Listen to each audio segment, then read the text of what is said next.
This is MRN Out Loud on MRN.com, presented by Bloomin' Mondays at Outback Steakhouse.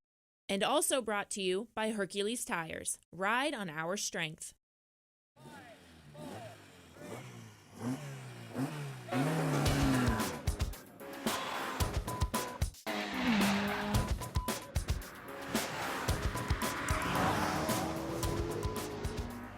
MRN Out Loud presented by Outback Steakhouse. Slightly delayed after a delayed till Monday race at Talladega Super Speedway. I'm Woody Kane. Joey Myers on special assignment. So Tyler Burnett from our Rip Defense podcast joins us. And first-time winner in the Gander Outdoors Truck Series, Spencer Boyd alongside. Congratulations, man. Thank you. I know that had to be just, I can't even imagine the elation that you and your team felt after getting that victory. Pretty unreal moment, really. The burnout was pretty sick. And I saw where you said, I don't even drink beer, but I might change my mind after this. Did you? I didn't. I let a lot of people down. Still haven't drank a beer yet. Wow. What was going through your mind when obviously Johnny Sauter's doing burnouts, you get out of your car expecting you finish second, which I'm sure you were probably excited about a second place finish. Yeah, my team and I at Young's Motorsports, we were really excited with second. We bested our finish of fourth at Daytona, so we were happy about that. And I wasn't out of the car, 30 seconds. And they're like, you won the race. I'm like, this is perfect. This is way better than finding out on Tuesday, So I'm like, do I get to do a burnout? And I forget what NASCAR official it was. He's like, get in the truck, go do a burnout. Yeah. And my helmet was on the shifter. He's like, throw the helmet. I'm like, whoa. Hey. Easy. I got to pay for that. Yeah, Greg at Off Axis does a great job. I'm going to throw this over here and take off. And when I passed Johnny Sauter, he was coming back down pit road. I'm like, man, after he had just been doing burnouts, And I'm like eyeing down his burnout marks, and I'm like, well, I at least got to do better than that, maybe. So I did my best. Absolutely, you did. And then you also got to run the Cup race at Talladega. Had I think it was a fuel problem and didn't get to finish the race. But that was a huge weekend all the way around. Yeah, to pull the double at Talladega, such a cool racetrack, so much history, big bill. They put so much into it, really cool place. Unfortunately, fuel pressure issue took us out of the Cup race, but Saturday made it a lot better. Yeah, it surely did. Ryan Blaney, by the way, as most folks know by now, won the Cup race, and that kind of sets up an elimination day at Kansas Speedway coming up this weekend. You look at the standings, Tyler, there are 4 guys on the outside looking in.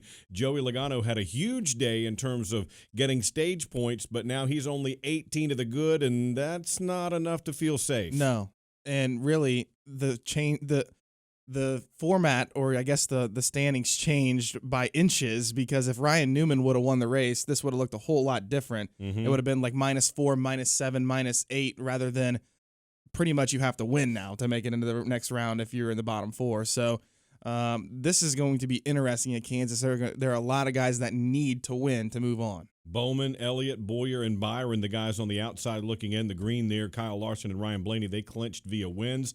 Most of the other guys up toward the top are kind of safe, but then you get down toward that 7-8 range, and some of those guys got to be feeling a little tight as they head to Kansas. And how unique is it that all of the Hendrick cars need to essentially win to get in? That's pretty ridiculous. Yeah, and they all qualified on the front. The front 4 cars were Hendrick cars. And, Spencer, as you look at that group there, I think that's kind of the fun of this playoff format. Anything can really happen.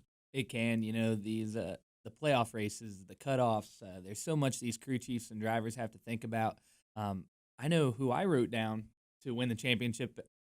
I'm in trouble. Are you? Uh-oh, here we go. Who'd you pick? Yeah. I was really hopeful for Bowman, and we're looking pretty tight right now. And he congratulated me on the win, and I'm like, I don't know if I should tell him I'm rooting for him or not. But working at Hendrick Dodge, I got to root for the boys over there at Hendrick Motorsport. Absolutely. Yeah. And then what a great run he had at the Roval when he knew he had to gain X amount of points, and just with not feeling well and driving his way up through there at a tough course, that was pretty spectacular. Well, for him. and Kansas is a place that he feels like one got away from him in the spring. Runner-up. He led a lot of laps there, and really it came down to others taking tires, and he didn't take tires, and he stayed on the racetrack, and it really hurt him.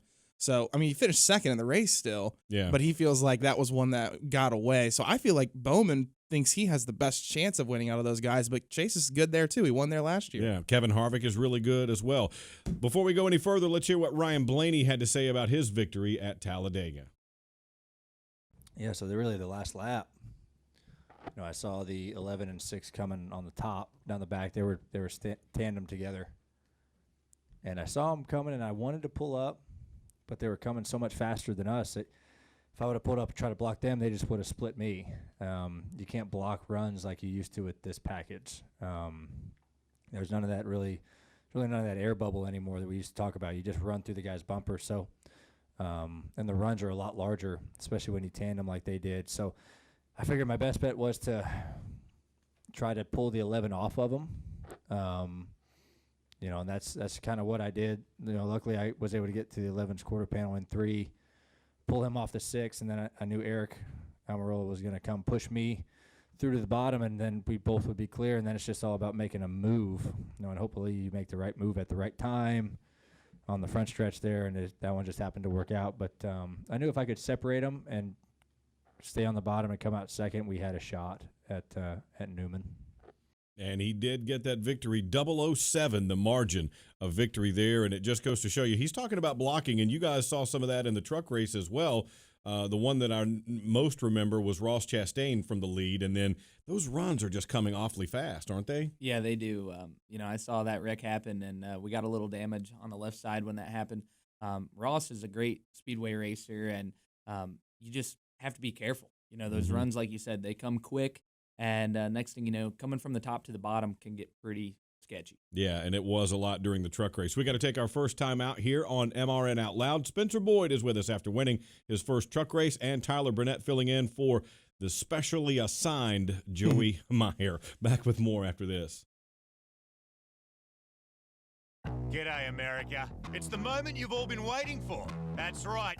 Outback Delivery is here. Now you can enjoy all your Outback favourites anywhere. Our signature centre-cut sirloin at home. It's here. Or game day party platters with Kookaburra wings that'll have both teams cheering. It's here.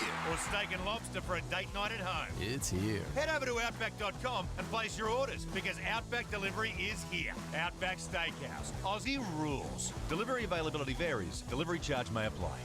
It wasn't just built to be a museum. It was built to be a shrine to the history, heritage, and future of the sport we love. This is our house, the NASCAR Hall of Fame, and it's packed full of classic and present-day cars, including Petty's, Earnhardt's, and Waltrip's, as well as interactive experiences, realistic racing simulators, and much more.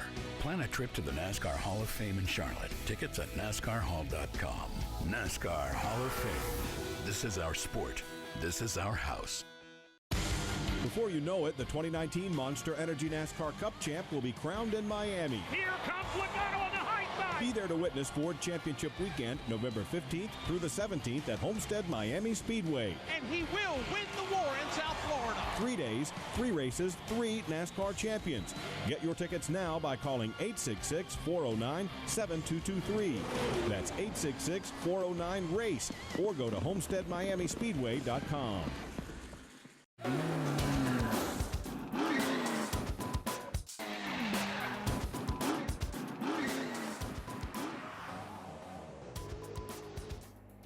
Back on MRN Out Loud, reviewing what happened at Talladega Superspeedway, looking ahead at what we think might happen at Kansas Speedway this weekend, and a little later we'll look ahead at Martinsville for when the trucks go there, and Spencer will be going to try to go 2 for 2 there. But you made an interesting point in the break there.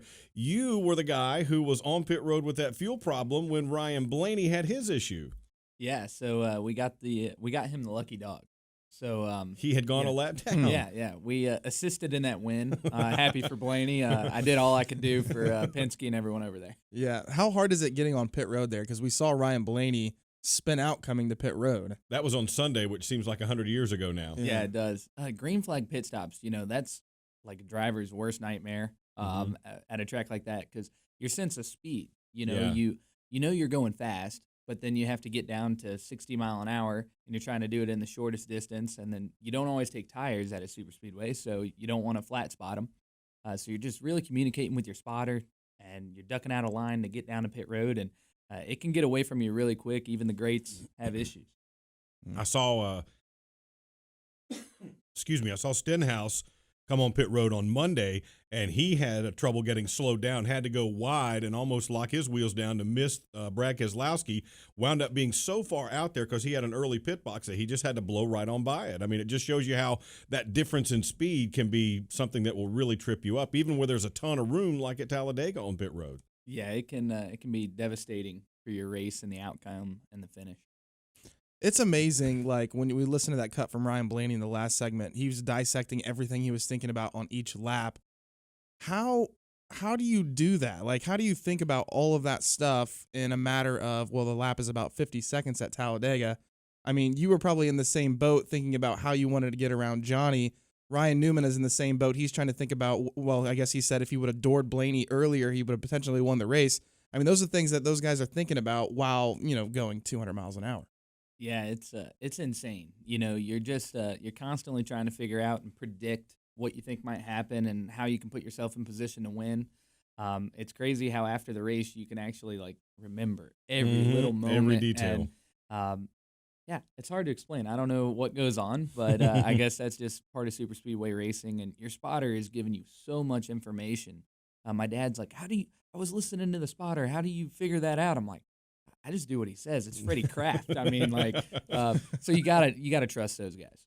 When you got that victory and obviously the elation on there, the elephant in the room is it was a yellow line violation by Johnny Sauter, and then we see some guys getting close to it in the Cup race. What's your understanding of when it's okay and when it's not? Because it seems like you're almost put in a position, if you're NASCAR, of trying to figure out what's inside somebody's head sometimes. Yeah, it's tough. I mean, you get so many runs at these speedways to where if you look at, races 10, 15 years ago, guys would go down there and make a pass, down the straightaway and get around that pack or a group of 2 or 3 cars. And you can do the same thing now. It's just, with those runs, but you can't. You're not allowed to go below the yellow. So you just know that in your head, act like it's a wall, and think about you got to do everything between that line and the outside wall. And trust me, there's plenty of times during that race I was like, man, I wish I could go down there. I could get around this guy. And instead, you just got to take that bump or give someone the bump and try and keep your lane moving. You could do it to protect yourself. You just can't advance your position, and that's the violation that they'll get you for, right? I mean, and the other part of that is when they implemented the rule, what we had seen a lot of times is guys would get down low and then kind of the car or truck would kind of launch itself back up into line, and we've got a huge crash. Yeah, that's the thing. I think they're trying to, keep people from coming back up the racetrack and causing a wreck, because once you make a hole, it is getting filled. As soon as it opens up, like someone water is there. Yeah. So it happens quick. It's pretty crazy, but obviously you can go below the yellow line to avoid a wreck, things like that. So it's a difficult situation to be in. I'm just lucky it worked out for me. Hey, you know what I mean? It, right? You know, I may be on Sauter's side of it next time. You never know. So these wins are so hard to achieve, and so many people work hard. So we got the trophy. It's sitting at our shop, and I'm happy about it. Yeah, fantastic. I guess NASCAR said the difference between the finish between Saturday's race and on Monday's finish was that Ryan Blaney was forced below the yellow line. Is that the way I'm understanding it? I'm not sure. I think that's what the gist of it is, but I think then you're in a position of trying to figure out, well, why did a guy do what he did? And that's awfully tough. Mm-hmm. And I think if you race long enough, I'm sure you've been on the bad side of some rulings over the years. So I guess it kind of comes back around eventually. It does. I mean, I think that's what everyone says. Crew chiefs, team owners, they're like, you take them any way you can get them, because chances are you'll lose them the same way the next time. So you celebrate those wins, but it is tough. NASCAR's in a tough spot. The drivers are in a tough spot as far as, when you can make a move, when you can, take advantage of that line or not. So you just kind of roll with it, and the outcome is what it is. Now, when I was looking back through social media, something popped up at me that I had forgotten. You were the other half of the Natalie Decker hat flip. Tell me about that situation, because I saw later you had the hat actually on the car and made it a social media star. Yeah, crazy moment. At Kentucky with Natalie. Obviously, you run around the same people all the time. Mm-hmm. So when you're racing around the same people all the time, stuff happens. We happen to find ourselves next to the 54 a lot. I messed up at Kentucky. I told everyone, I jumped on a video as soon as that race was over to let them know that I didn't try to wreck her. I came up without really thinking about it and wrecked us both. It was unfortunate for her, my team, her team. It happens, but I appreciate her throwing my hat. That really helped. Like, social media was on fire. We grew some followers, and we did a charity deal with Bucks for the Braves and a sponsor that takes veterans hunting with that T-shirt. So wow. it was a good deal, and I think we moved on. She congratulated me, I heard, on a tweet. Yeah. And I'm like, oh, man, I got to go find that. I look like the bad guy not responding. That's awesome. Have you ever had a hat become a celebrity before? I've never even heard of a hat being a celebrity before. The hat's more famous than me, but we'll take it. It's my hat. It's sitting on the shelf at home. I'm like, that hat right there, I'm never getting rid of it. No, man, you can. Absolutely. All right, we got to take our second break here on MRN Out Loud. Back with more in a moment. Here's your chance to win a set of your very own Hercules tires. Go to HerculesTires.com/MRN. Simply register, and each month we'll give away one set of tires. Hercules Tires has the value, selection, and industry-leading mileage coverage to get you wherever you need to go, no matter where the road takes you. Register now for your chance to win a set of Hercules tires at HerculesTires.com/MRN. Hercules Tires. Ride on our street. G'day, America. It's the moment you've all been waiting for. That's right, Outback Delivery is here. Now you can enjoy all your Outback favourites anywhere. Our signature centre cut sirloin at home. It's here. Or game day party platters with Kookaburra wings that'll have both teams cheering. It's here. Or steak and lobster for a date night at home. It's here. Head over to Outback.com and place your orders because Outback Delivery is here. Outback Steakhouse. Aussie rules. Delivery availability varies. Delivery charge may apply. Hi, this is Mike Backley. Join me and the rest of the MRN crew every Tuesday night for NASCAR Live.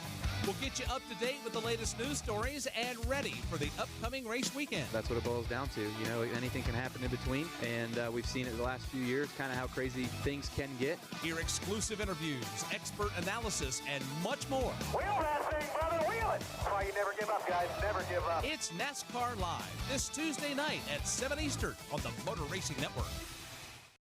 After last week, having that trouble with the, some parts breaking, our mindset was really we had to win one of these two races. I mean, we were so far back in points. I know Talladega is a wild card. There's a lot of wrecks today, and a lot of guys got tore up, but we didn't really get any stage points, and we were already pretty far behind the 8 ball. So we knew we had to probably win one of these 2 weeks, and it's just a huge relief. I mean, after having such a bad weekend last week, it's nice to get a win and lock you into the next round for sure. But you still go out and try to win Kansas. You're not relaxing in Kansas. You still try to go out and win that race. But really big weekend for our team after the troubles we had last week. Somebody needs a marketing award for getting Dent Wizard on the Talladega car because there's going to be some mayhem and chaos there. That's fantastic. That's really great. And what's interesting is that you look at the Blaney and the Larson wins the past, 2 weeks in the Cup Series. I feel like those were spots that were open and they just took. Yeah, absolutely. Those guys, I don't think realistically thought they could race their way to the next round and needed to win, which is really incredible that it came down to inches between Ryan Blaney and Ryan Newman, and now Blaney's moving on to the round of 8. Let's talk a little bit about the way the races feel with you being in the Truck Series full time and now experiencing how the other guys are running in the playoffs, and then even in the Cup Series, you ran a Cup race at Michigan and then at Talladega. Does it feel like a different atmosphere with these playoff races now versus the middle of the season? Yeah, I think the restarts are crazy, right? That's the easiest time to pass people, and here in playoff season, everyone is trying to get 2 or 3 spots on a restart, and cautions breed cautions. It gets crazy. Myself not being in the playoffs, you want to respect those guys. Their teams put so much into getting that far. But you got a job to do. But you want to do good for your sponsors and win races too. And it's crazy. The intensity is really high, and you can see that. These guys that are in those must-win situations, they're laser focused. It's really cool to see. It is. It's incredible. I think it's cool that you won for Tyler Young, who's been in this sport forever, and has been plugging away, doing a great job. He drove a lot before he's now owned cars. What's it like driving for him? Yeah, Tyler and I are really tight. His family's been in this sport 7 years. That's a lot of dues paid to get a win. So like I said, I'm the guy that's lucky enough to be piloting that number 20 truck to victory. But we had a huge get-together last night, and you look around, and there's so many folks that work at Young's Motorsports, and all their wives and kids are out there, celebrating that win. And in that moment, when you cross the finish line and you do the burnout and all that, it's big, but you don't realize it's that big for so many people. That made a lot of people a first-time winner outside of myself. People who've been pouring their guts into it for years and years. Absolutely. To get to where they are. A lot of blood, sweat, and tears. Yeah. Give folks an idea of what it's like at a Young's Motorsports versus, say, like a Thor Sport or a KBM in terms of the resources that they can throw at an organization versus what you guys can do, because it's apples and oranges. Yeah, it's quite different. I haven't driven for a really big team. The biggest team I've driven for is Young's Motorsports, and we have 3 trucks out there, the 02, the 12, and myself in the 20 every week. So, at this point, their 7th season, we're out there gathering a lot of data, right? A lot of people question why they have, 3 trucks. And the biggest thing is 3 different crew chiefs, 3 times the opportunity to gather data. But you don't have the resources. You don't go testing as much as the other guys. You don't have, endless amounts of engineers and race trucks sitting there ready to go. So it's tough to go to the racetrack when, we both, all 3 of us have had bad weekends and tore up 2 or 3 trucks in one weekend. That's a bad deal. It's tough on a small organization, but it's Tyler, like 1 step forward and 2 steps back. Yeah, absolutely. And Tyler's such a great leader. I think he's 29 years old. And, when you talk to him on the phone or he's leading the meeting, you would think he's 45. I mean, Wow. he's really mature, and it's awesome to be a part of. Give us an idea on what your background is getting into racing, because you mentioned in your Victory Lane interview, I'm just a car salesman. I shouldn't be here right now. And you didn't put the sponsorship together until right before the race, right? Yeah, it's crazy. It all comes together really quick. I'm 24. They said I was 23, but thank you. Appreciate that. But, I started racing go-karts much like other kids when I was 5 years old. Grew up in St. Louis, Missouri, Midwest kid. Chasing the dream. My parents, being an only child, it definitely helped, but they quit their 20-year jobs to get out here to North Carolina and chase this dream, and went to college for marketing. That helps me every day. It really does. I have some folks that help me out, but I do a lot of marketing on my own, and I sold cars through college with my dad over here at Hendrick Dodge. So been really fortunate to be able to keep chasing this dream. But like I said in Victory Lane, 4 years ago selling cars, I was just talking about racing, making my first truck start at Martinsville. I had no idea that we would end up in Victory Lane, and this deal would last 4 years, and hope it lasts another. One of the interesting things I saw on your Twitter feed, it says Barbecue Pitmaster. Now, I love that because I used to cook barbecue competitively as well. It's hard, as you've probably experienced, schedule-wise, to make everything happen now. But how'd you get involved in that? Yeah, growing up in St. Louis, right? You got to know barbecue. St. Louis-style ribs. Yeah, you got the ribs. My uncle's great at it. So he's helped me out a lot. It's something I enjoy. I don't have a whole lot of free time, but through social, I try and let people know, I like to kayak fish. I like to mountain bike. It's not just all about racing. You want people to see that you're a normal guy. I could end up selling cars, a year from now. You never know. Any of us could. Yeah, exactly. So you enjoy those moments, but love grilling some barbecue. Love eating barbecue. Well, yeah, who doesn't, right? You probably noticed that. What's your favorite? Oh, man. Just St. Louis style ribs are the best. You can't beat chicken. Yeah. I mean, smoked chicken is just amazing. Now, I eat a lot of barbecue. You like a stick burner, or do you use like a pellet grill? Or pellet grill. Yeah. Can't tell you which one. Okay, yeah. Got to have a brand. Everybody does, right? No, it's fantastic, though. I mean, I've just gotten one, and I was using stick burners for years and years, and it's like, man, you just turn this thing on, and then you can kind of go, and not have to babysit it for, 6 hours or something. Yeah. You can have the boys over, play some cornhole, watch some football. And just go peek at it every now and then. Exactly. They make it super easy. I'm lucky I'm in this generation to be able to just soak it up, have fun, hang out. You can't beat doing that by poolside and just hanging out with the family. Well, Fantastic. I'm an expert eater. Just by looking, That's what it says. It doesn't say Tyler Burnett below you. It says expert eater. I'm not really the expert griller as Woody is, but I definitely know how to eat. You mentioned you made your first start at Martinsville, and that will be, is that right? Yes. Okay. Yeah. And next 2 weeks from now, you'll be going back to Martinsville. What's that place like? Obviously very aggressive, isn't it? It is, yeah. I grew up short track racing, running a lot of late model races at Hickory Motor Speedway. I went straight from there to my first truck race at Martinsville. It reminded me so much of that, under the lights, short track racing. You lean on each other a lot. You can move people, get aggressive. At these 1.5 miles, you really risk wrecking someone if you're right there on their door. So when you go to a place like Martinsville, you get excited. You can get aggressive. Take the gloves off. Yeah. So I'm excited to get back. My first race at Martinsville, we were running in the top 5, and Michael Waltrip says, Spencer wrecked Spencer. And, I wrecked Spencer Gallagher running in the top 5 and took myself out of contention. But that was a great debut, and I always look forward to going back. This past time we were there, 2 spark plug wires fell off. So this is redemption week. Yeah, I talked to a couple of the Xfinity guys about, as you mentioned, most of the guys who race at the top tier in NASCAR came up through the short track ranks. But they said this track, Martinsville I'm talking about, drives differently than the short tracks that people came up on because the way you get into and out of the turns is so different. How is that? What does it feel like to you? Yeah, it's a crazy track because it's so flat, right? So you really got to protect the bottom, getting into the corner because someone will just pull low and try and move you up the racetrack. So you got to be aggressive and defensive all at the same time while trying to make speed and make time. You can get in the gas really hard on exit, and, you got to worry about spinning the tires some, but you can get after it pretty hard. But the straightaways are super narrow. Yeah. So much like those other short tracks. It's not like you can kind of let it drift way out when you come off. Right. Yeah. You got a lot of wheel into it coming to the wall. You got to be laser focused. And there's a lot of young kids in that race, including myself, my first time there. So the track's really narrow. When the wrecks happen, you got to get woed up quick. Them guys slide up the racetrack, and it's a mess. You saw that in the Martinsville late model race this past week. I was there for that one, and it's crazy. Yeah. I mean, a late model car gets on its lid at Martinsville. Are you kidding me? When does that ever happen? I know. I couldn't believe it. It says a lot about the speed. Those late models are hauling the mail at Martinsville. Well, they're so much lighter than the top 3 NASCAR series. They are. They're light, fast, super low to the ground.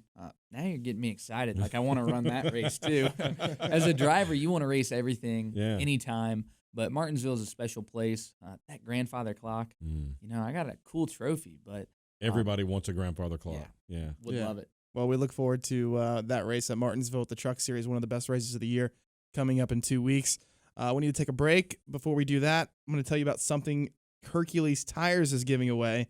A free set of tires every month. Register by going to HerculesTires.com/MRN.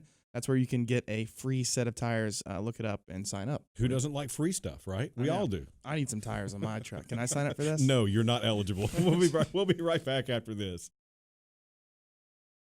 G'day, America. It's the moment you've all been waiting for. That's right, Outback Delivery is here. Now you can enjoy all your Outback favourites anywhere. Our signature centre cut sirloin at home. It's here. Or game day party platters with Kookaburra wings that'll have both teams cheering. It's here. Or steak and lobster for a date night at home. It's here. Head over to Outback.com and place your orders because Outback Delivery is here. Outback Steakhouse. Aussie rules. Delivery availability varies. Delivery charge may apply. It wasn't just built to be a museum. It was built to be a shrine to the history, heritage, and future of the sport we love. Visit the NASCAR Hall of Fame and see how Petty, Earnhardt, and hundreds of other NASCAR legends became heroes. Watch their most electrifying moments, experience realistic racing simulators, and much more. Plan a trip to the NASCAR Hall of Fame in Charlotte. Tickets at NASCARHall.com. NASCAR Hall of Fame. This is our sport. This is our house. 2 years ago, tempers flared at Martinsville. Oh, Elliott spins, and he slams the outside retaining wall. Last year ended in a photo finish. Logano down to the inside. They touch. Truex goes sideways. Logano gets by. Now it's time for what comes next. The first Data 500 returns Sunday, October 27th at Martinsville Speedway, part of the Monster Energy NASCAR Cup Series playoffs. Get tickets today at martinsvillespeedway.com or call 877-RACE-TICKS. Yeah, I think, we're definitely looking forward to going back to Kansas. We've always ran well there. I felt like my rookie year, we had a chance to win, led 50 or 60 laps there the first time we went. And like I said, it's been a good race for us in the past. And then, earlier this year, being able to battle with the 9 and 88, take the lead there, gives us confidence that, the package that we had was good. but it was still fresh in the season, like you said. And so I feel like the package, team to team has evolved a lot, and what you need in your race car to be fast at Kansas will be different than what we had, I feel like, there in the spring. So Brian feels good about, what we're taking to the racetrack. It'll be different than what we had there in the spring, and we're going to see if we can't, do a little bit better of a job. I think we didn't really manage the end of that race very well. Gave up definitely a top 5, finish. But all in all, we're excited to get back there for sure. Ricky Stenhouse Jr. talking about Kansas Speedway. You mentioned his crew chief, Brian Patty, but what we asked you earlier, talking about the differences between when you drove a Cup car at Michigan and when you drove one at Talladega, those cars were probably night and day different, weren't they? I mean, in terms of what everybody's learned about the package so far? Yeah, there's so many differences. It's insane. I drove the Cup car at Richmond as well. So at Michigan, you had the low horsepower package. Richmond, you had the high horsepower, so you're like spinning the tires coming off the corner. Then you go and you have this, holy spoiler. Yeah, at, oh my gosh. Talladega. So, it's as big as a building. Yeah, it's a lot to learn, and seeing these guys, change week to week and just adjusting to that 36 times. Ricky's right. They're definitely evolving, and these guys are getting faster and faster, and you start seeing, the cream rise to the top with the Cup team. Yeah, the Cup Series is interesting because they have this rules package that's brand new going into the year. They race so early on in Kansas. And I think Eric Amarola was the one that said it in the media center, was that the competition is tightening because everyone is learning so much, and it just feels like that you see more different winners. I mean, maybe that's why Blaney and Larson is winning, just because the competition is getting so much closer. Let's talk about Kansas Speedway specifically, because that track has changed a good bit. It's been through a repave, but it's been several years now. What does that track race like now? I was talking, for example, with Rodney Childers, the crew chief for Kevin Harvick, and he said a lot of people just looking at the track don't realize how different the ends of the track are. Yeah, they are. Both ends of the track, different corners. You got to set yourself up a lot differently. It moves up to the top, and there's not a lot of tire wear. So you're just trying to keep your momentum up the whole time, and drafting is, a big part there. You can really get up on someone's left rear and slow them down and pull to the bottom and get that big run. And I think the guy that does it the best, Larson's great at it, but you see Kyle Busch, he'll just go into the corner and just go from the outside all the way down to almost a flat and slide up in front of them. It's an exciting place, and like we were talking about in break, Kansas produces a big wreck. Like you saw Almirola do that and get hurt a couple years ago. So it's a playoff Not your race. typical mile and a half. It's not your typical mile and a half for sure. And it's a cutoff race, which is always, we have 4 guys at the bottom right now that need to win. I mean, they don't think that they can point their way in the Cup Series. So is that one of the reasons why it's so wild, is because it's a cutoff race, or is it because of the style of racing there? A little bit of both. Naturally, Kansas is pretty on edge. Things can happen. The guys, you do get strung out, but, you're still fairly close together. And then the cutoff race, people are going to be aggressive on these restarts, and you're going to see something big probably. But hopefully, you see a fresh new winner. And like you said, those guys in that bottom 4 are going to be really excited about Kansas and going after it. At least a couple of those are almost in the must-win territory. We haven't talked much about the Xfinity Series, but they've got a playoff battle going on as well. When we get there, everybody's been talking about the big 3 all year long. When you talk about the guys like Christopher Bell, Cole Custer, and Tyler Reddick, the defending series champ, is there a dark horse in there in your mind that could kind of upset that apple cart? Yeah, you got to go with Justin Allgaier, right? He's won before. He wins all the time, so he might be able to just go get the job done. And he's from out there in the Midwest, so he might just knock it out of the park. He may indeed, and that's going to be definitely a fun one to watch, Tyler, when we go back there. They're getting close to nut crunching time, too, if we're going to put it that way. I like the speed that Austin Cindric's been showing. We've talked about the big 3 all year long, and I think Briscoe and Cindric are right there for that 4th guy. I just feel like the Team Penske cars have been unbelievable in the Xfinity Series this year, and I think Cindric has done a pretty good job. Absolutely, he has. We've got a lot coming up, and you're going to be back at Martinsville, not this weekend, but the following weekend as we get going there. We talked a little bit about that track, but it's getting down to elimination time in the Truck Series as well. Yeah, it is. I'm not part of the playoffs, but you're paying attention to it. These guys are racing really hard. Not Not surprised by the names. You know, it's kind of weird to see Ross. It's cool to see him in 6, but it's tough to see him that far out. So I know he's going to be aggressive. We know he likes to rub fenders, and Martinsville may be the place. But look at how tight that is. They're 4th, 5th, and 6th. 2 guys will be eliminated. That's only a 2-point difference between all those guys, which is just a couple of spots on the racetrack. Yeah, people are going to be aggressive. You start looking at those names, I'm like, all right, I need to pay attention. These guys are probably going to wad some stuff up. Yeah, I'm sure they will. I think it's interesting to see that Brett Moffitt lost his ride after winning the championship last year in the 16 car, and then now that 16 truck has been just as good this year with Austin Hill, and those two are battling it out for a championship. I mean, you look at that with the 16 and the 24, I think it's really interesting to see those two battling it out for a championship. Yeah, it's going to be really fun to watch. We're getting close to wrap-up time. Tell the folks, Tyler, what's coming up on Rip the Fence. Well, we're going to have Jake Newman on the show this week, a midget driver, very good midget driver. He's won a lot of Power I races this year, so he's going to be on episode 65. We have a massive archive of, obviously, 65 episodes that you can check out. Jack Hewitt, AJ Foyt, Tony Stewart. There's some massive Kyle Larson. There's some massive names. You can go back and listen to some fun episodes. And catch Tyler and Dylan Welch on that. Coming up, I think you might be bouncing around a little bit. You've been all over the media this week. What's coming up for you during the off week? Yeah, you know, soaking up this win with the boys, hanging out, trying to put Martinsville together, so that's good. And just a lot of radio and stuff like that. But, guys, having me here on MRN is really special, and appreciate it. Cool. It's great to have you here along with us. We've got a big schedule coming up on the Motor Racing Network as well as we get set to move into the weekend at Kansas Speedway. We'll start it all off with practice on Friday afternoon. 2 practice sessions there. We've got qualifying as well, the Xfinity Series in action. Also on the Cup side, that comes your way Sunday afternoon. Kim Kuhn and I will have the Motor Racing Network NASCAR Live pre-race show.